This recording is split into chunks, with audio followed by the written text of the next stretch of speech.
मित्रों, वीडियो को शुरू करने से पहले आइए प्रार्थना करें। हे कृष्णा, जो भी भक्त आज इस अमृत वाणी को सुन रहा है, उनके जीवन में आपकी कृपा सदा बनी रहे और उनके सभी कष्ट दूर हो। मित्रों, इस अद्भुत वाणी को सुनने से पहले अपने विचार और भक्ति को व्यक्त करते हुए नीचे कमेंट में जय श्री राधे कृष्ण जरूर लिखें। आपकी यह भक्ति हमारी इस यात्रा को और भी अद्भुत बनाएगी। और हाँ, अगर आपका दिल सच में कृष्ण प्रेम से भरा है, तो इस वीडियो को कम से कम 3 ऐसे अपने लोगों के साथ जरूर साझा करें जिन्हें आप अपने जीवन में सबसे ज्यादा मानते हैं, क्योंकि हो सकता है आपकी एक शेयर से किसी की जिंदगी में राधे कृष्ण का दिव्य प्रकाश उतर आए। साथ ही यदि आप हमारे चैनल राधा कृष्णा 2.0 पर नए हैं, तो अब भी सब्सक्राइब करें और घंटी के बटन को दबाएं ताकि आप हमारी हर नई भक्ति यात्रा का हिस्सा बन सकें। तो चलिए बिना देरी किए इस दिव्य यात्रा की ओर बढ़ते हैं। श्री कृष्ण कहते हैं, सोच अच्छी रखो, लोग अच्छे लगेंगे, और नीयत अच्छी रखो, काम अपने आप ठीक होने लगेंगे। श्री कृष्ण कहते हैं, अच्छाई की शुरुआत खुद से ही करनी होती है, क्योंकि तिलक भी दूसरों को लगाने से पहले खुद की उंगली पर लगाना होता है। जहां कदर नहीं, वहां जाना नहीं। जो सुनता नहीं उसे समझाना नहीं, जो सच पर रूठे उसे मनाना नहीं। वे वक्त जो तकलीफ आए उससे घबराना नहीं। और मौसम जैसा अगर रिश्ता बदले, उस रिश्ते को दोबारा बनाना नहीं। जितना गहरा रिश्ता उतनी उम्मीद, जितनी ज्यादा उम्मीद उतनी गहरी चोट। कुएं का पानी सभी फसलों को एक समान मिलता है, लेकिन फिर भी करेला कड़वा, बेर मीठा और इमली खट्टी होती है। यह दोष पानी का नहीं, बल्कि बीज का है। वैसे ही भगवान सभी के लिए एक समान भाग्य लिखते हैं, लेकिन दोष कर्मों का है। इस दुनिया में अकेले खुश रह लेना, लेकिन किसी से उम्मीद मत रखना। समझदार व्यक्ति कभी बदले की भावना नहीं रखता, क्योंकि वह जानता है कि भगवान सही कर्म और सही समय आने पर सबका हिसाब करते हैं। जबरदस्ती मत मांगना। जिंदगी में किसी का साथ कोई खुद चलकर आए तो उसमें खुशी कुछ और ही होती है। संगत का विशेष ध्यान रखें, क्योंकि सफलता हमेशा अच्छे विचारों से आई है, और अच्छे विचार अच्छे लोगों के संपर्क से आते हैं। अकेले हो तो विचारों पर काबू रखो, और सबके साथ हो तो जुबान पर काबू रखो। कठिन समय में समझदार व्यक्ति रास्ता खोजता है और कमजोर व्यक्ति बहाना। आग का तो बस नाम बदनाम है, तो यहाँ लोग एक दूसरे से हैं। खाने में जहर का इलाज मुमकिन है, पर कान में गए जहर का कोई इलाज नहीं। आदत को अगर नहीं रोका जाए तो शीघ्र ही वह लत बन जाता है।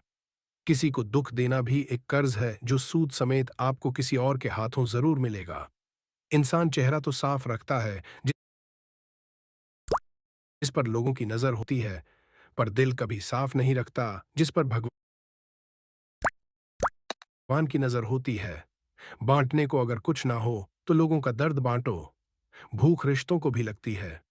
प्यार परोस कर तो देखिए। भीड़ में सब लोग अच्छे नहीं होते, और अच्छे लोगों की कभी भीड़ नहीं होती। अपना गम हर किसी को ना बताएं, क्योंकि मरहम हर घर में हो ना हो, पर नमक हर घर में जरूर होता है। अगर कोई आपको नीचा दिखाना चाहता है, तो इसका मतलब है कि आप उससे पहले से ही ऊपर हो।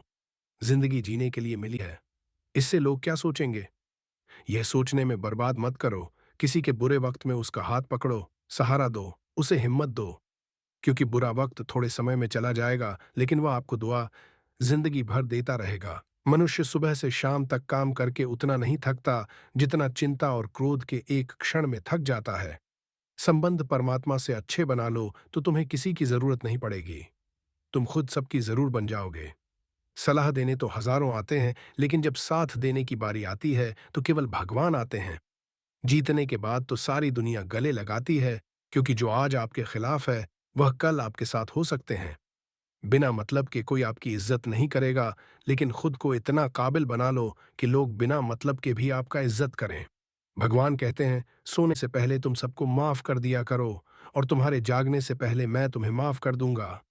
भगवान ऑक्सीजन की तरह है, जिन्हें आप देख नहीं सकते, लेकिन उसके बिना आप रह भी नहीं सकते। कोई और तुम्हारी मदद नहीं कर सकता। अपनी मदद स्वयं करो। आप खुद के सबसे अच्छे मित्र हैं और सबसे बड़े दुश्मन भी। इंसान समझदार नहीं होता जब वह बड़ी बातें करने लगे, बल्कि समझदार तब होता है जब वह छोटी छोटी बातों को समझने लगे। आप किस समय सही थे इसे कोई याद नहीं रखते, लेकिन आप किस समय गलत थे ये सब याद रखते हैं।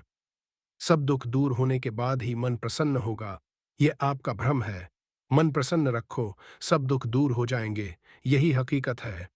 किसी भी व्यक्ति की कोई भी बात बुरी लगे तो दो तरह से सोचो। यदि व्यक्ति महत्वपूर्ण है तो बात को भूल जाओ, और बात महत्वपूर्ण है तो व्यक्ति को भूल जाओ। रिश्तों का संबंध सिर्फ रक्त से नहीं होता। जो मुसीबत में हाथ थाम ले उससे बड़ा कोई रिश्ता नहीं होता। भगवान कहते हैं, तुम सब कुछ मुझे सौंप दो, सारा दर्द परेशानी, और बिल्कुल हल्के होकर मुझे याद करो। धीरे धीरे तुम्हारा जीवन बदल जाएगा। हर रोज रात को सोने से पहले भगवान को अपनी पूरी दिनचर्या बता के सोए। अगर आपके द्वारा किसी का दिल दुखा है तो मन ही मन उससे माफी मांगे। अगर आपका किसी ने दिल दुखाया है तो उसे माफ करके सारी चिंताएं भगवान को सौंप कर सो जाएं। यकीन मानिए, इससे आपकी जिंदगी खुशनुमा बन जाएगी। क्रोध से बोला हुआ एक शब्द इतना जहरीला हो सकता है कि आपकी 1000 प्यारी बातों को 1 मिनट में नष्ट कर सकता है। सब हंसाना, लेकिन किसी पर भी हंसना मत। सबके दुख बांटना, लेकिन किसी को दुखी मत करना। सबकी राह में दीप झालना, लेकिन किसी का दिल झालना मत। यही जीवन की रीत है। जैसा बोओगे वैसा ही पाओगे। दुआएं और प्रार्थनाएं असंभव को भी संभव बना देती हैं। ईश्वर को न हमारे तन की जरूरत है न धन की। उसको तो बस पवित्र मन की जरूरत है। इसलिए वह हमें कुछ भी छोड़ने के लिए नहीं कहता, बस कहता है सच्चे मन से विकार छोड़ो, गंदे विचार छोड़ो। झूठ कितना अजीब है। खुद बोलो तो अच्छा लगता है, दूसरे बोले तो गुस्सा आता है। खुशियां चाहे किसी के साथ भी बांट लो, पर गम हमेशा भरोसेमंद इंसान के साथ ही बांटना चाहिए।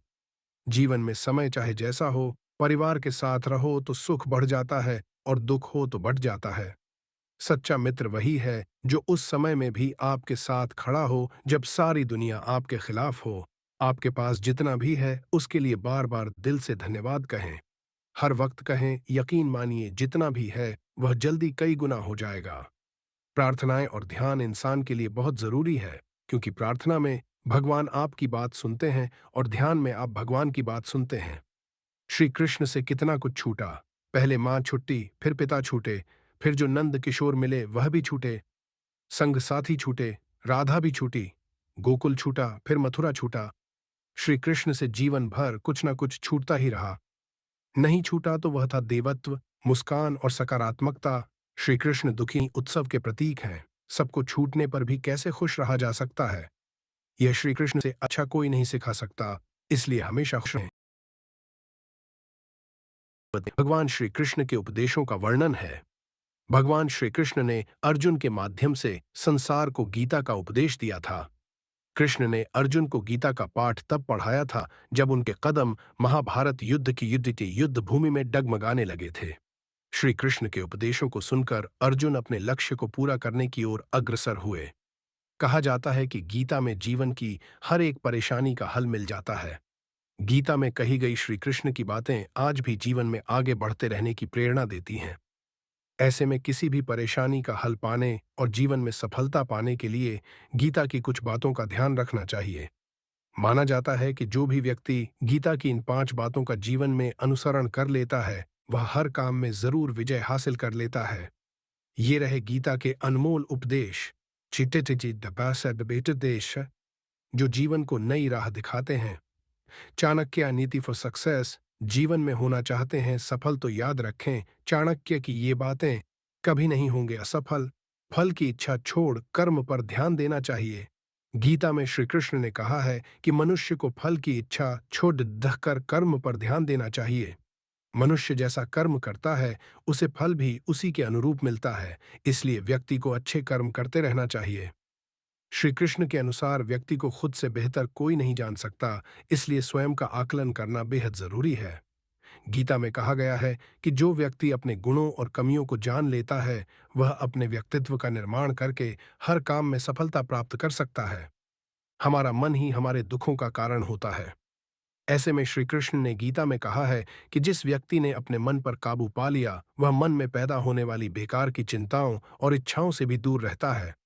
साथ ही व्यक्ति को अपने लक्ष्य को भी आसानी से प्राप्त कर लेता है। क्रोध में व्यक्ति नियंत्रण खो बैठता है और आवेश में आकर गलत कार्य कर देता है। यहाँ तक कि कभी कभी गुस्से में व्यक्ति खुद का अहित कर बैठता है। गीता में श्री कृष्ण ने बताया है कि क्रोध को खुद पर हावी नहीं होने देना चाहिए। यदि गुस्सा आए तो स्वयं को शांत रखने का प्रयास करें। गीता के अनुसार व्यक्ति को संदेह या संशय का स्थिति में नहीं रहना चाहिए। जो लोग संशय का स्थिति में रहते हैं, उनका भला नहीं हो सकता। जीवन में स्पष्ट नजरिया होना चाहिए। अच्छा लगा तो भगवान विष्णु जी का नाम लेकर चैनल को सब्सक्राइब करके जाइए और साथ में कमेंट भी करें।